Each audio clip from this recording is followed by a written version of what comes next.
Hello children, welcome to our class. Today we are going to learn a new chapter, that is magnetic effects of current. So the magnetic effect of electric current. Why we are going to learn this? Just think. See, the magnets, it is a simple substance we thought, and it tells about the information, uses of magnets and the properties of magnets, which are all we know that is attraction property, repulsion property, and attractive and repulsive, direction with the help of the magnetic compass.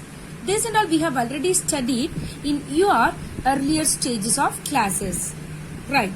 Some more examples also I am going to discuss here. Like you people have seen that metro rails, the railway tracks on which it, and even the doors of metros has also used these phenomenon of magnetism. See, not only these things, in our home, we are using electric motors, generators, like all the applications of magnetism. Like in a several way, we are using the magnets. So directly or indirectly, we are using the magnets. How? How it works? This and all we are going to see. See, chapters to be covered. So magnetic force, magnetic field, Mostov's experiment, Lorentz force, magnetic force on a current carrying conductor, like that, different applications of the magnet we are going to see in this chapter. We'll see how the magnetic field exerts the force on the moving charges, particles like electrons, protons and current carrying wires, and we shall discuss also how the particles can be accelerated to very high energies in the cyclotron, and how the currents and voltages are detected by the galvanometer, like that the phenomenon of the magnetism we are going to learn in this chapter. So in this and subsequent chapters on magnetism, we are going to adopt the following convention, like which is the current and the field are emerging out, which means emerging out plane of the paper, which is depicted by the dot, and the current or the field which is going into the plane of the paper is depicted by cross. Right? Yes. Now we can see what is magnetic force. See, before we are going to learn about this magnetic force, we must know the concept of the electric field, which we have already studied and learned in the chapter 1. Right? See, we have seen that the interaction between two charges can be considered in two stages. The charge Q and the source of field produces an electric field, which is E. Right? Which is nothing but what? The electric field E, which is equal to, we know that, see, E which is equal to KQ by R square by, R cap. See, we know that relating the charge and the electric field. Right? Now, a charge Q interacts with the field and it is experienced as a force. That also we know that F, which is equal to QE. Or else we can say that is electric field, right? See, the force which is equal to, we have already studied these things, right? As we pointed out in chapter 1, the electric field E, which is not only just a physical role, it combines the energy and momentum also. Right? And it just not established simply. Right? It takes finite times to propagate it. And the concept of field was especially stressed by Faraday, and also it was incorporated by Maxwell. See, we know that, right? See, and in addition to that, on this every point in space, it can also vary with time. That means the function of time is included here. So the field at a particular point can be due to one or more charges. If there are more charges, the field act vectorically. We know that, right? See, we have already learnt about the superposition principle, right? This principle of superposition, we know that here in electric field, which means just as static charges, but here the currents or moving charges produce magnetic field, which is denoted by B, right? And it is defined as, we can say, the principle of superposition for the magnetic field. The magnetic field of several sources is the vector addition of magnetic field of each individual source.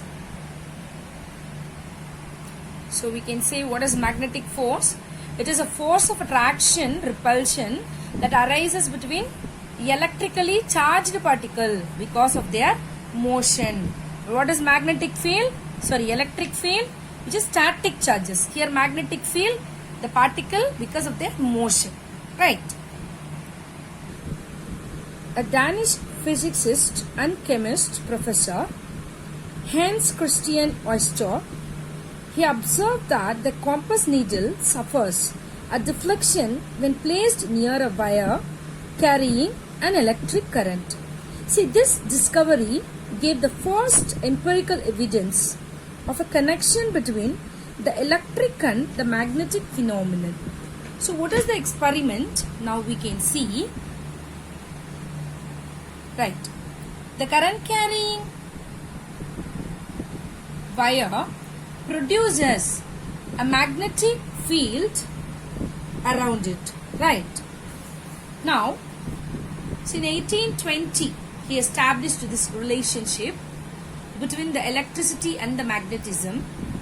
And what he said the same, that is, the current carrying wire produces a magnetic field around it. So what is the aim? The current carrying wire produces a magnetic field around. How? So the experimental setup, which he taken a thick insulated copper wire is taken and connected with a battery in such a way that current flows from south to north direction. In this wire, a compass needle is placed under the wire. So what are the observations? So when electric current passes through the wire from south to north direction and the wire is placed over the compass needle get deflected towards west. Right. See, on reversing the direction of current in the wire, the compass needle gets deflected in the opposite direction. When current is switched off, then there is no deflection in the compass needle. See, by this we can understand that the deflection of compass needle, whenever there is current in the wire, shows that a current carrying wire produces a magnetic field around it. I'll repeat. See, this shows that the current carrying wire produces the magnetic field around it.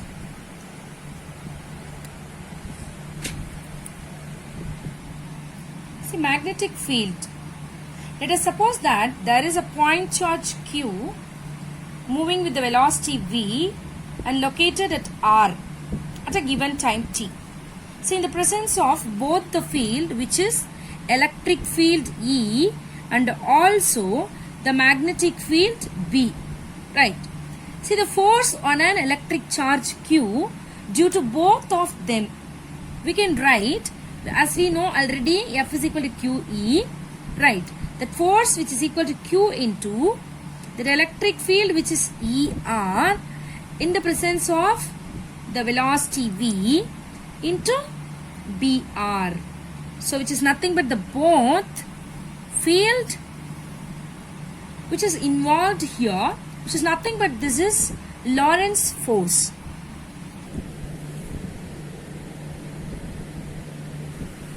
See, as we said, suppose a charge Q which is moves with velocity V in a magnetic field at an angle. Now, with the help of these, we can found that the charge Q, which is experiences a force. So that what will happen to the force? We'll see. See, that is, the force is proportional to the magnitude of the magnetic field. That means, which is F is directly proportional to B. Then the force is also proportional to the charge Q.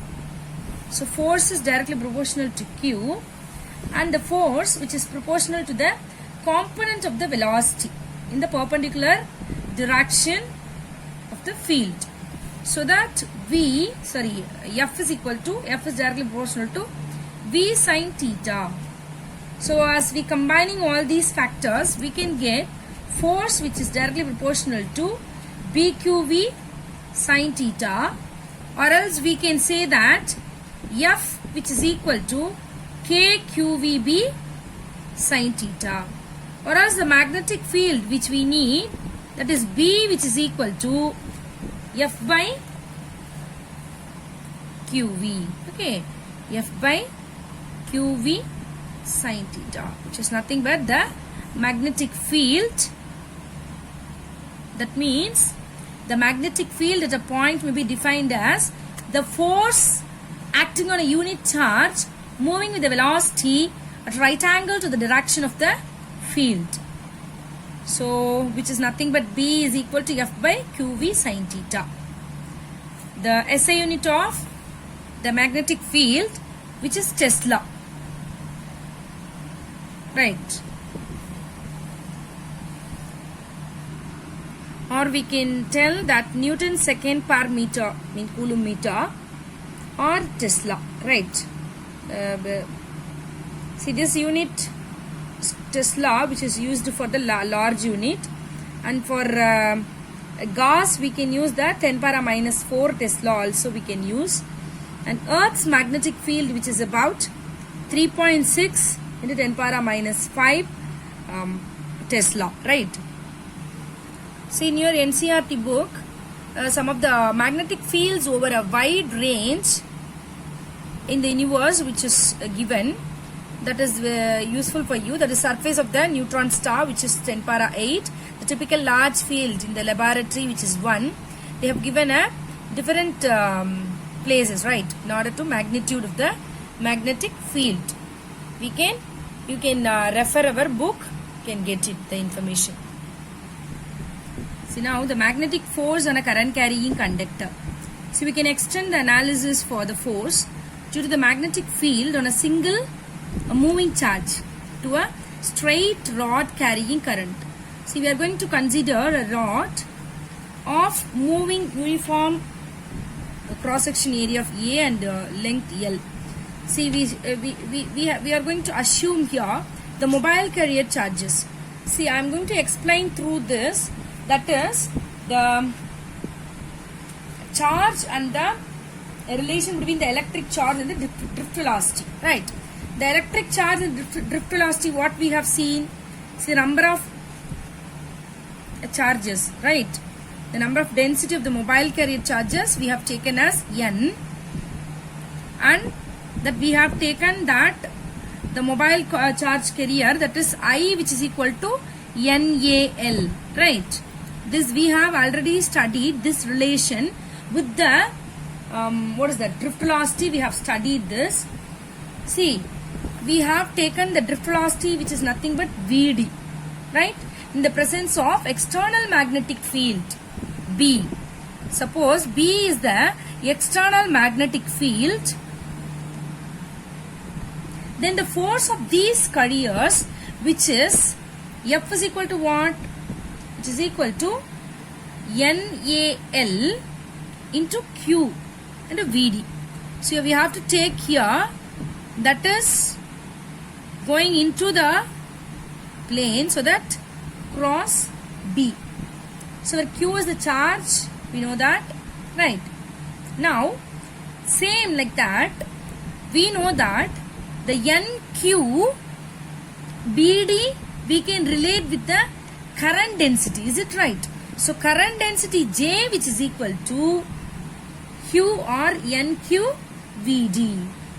so that we can rearrange the F, which is equal to NQEVD